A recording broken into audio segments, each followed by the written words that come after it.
Struggling to secure your protection relays against unauthorized access? Discover how to properly lock your Reyrolle 7 SG68 panel's fascia while preserving essential functionality. Before locking, make sure the device is fully configured, tested, and properly installed in the panel.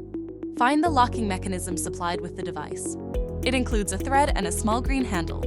Thread the locking mechanism through the corner of the cover fascia and the device. Use the small green handle to wind the thread.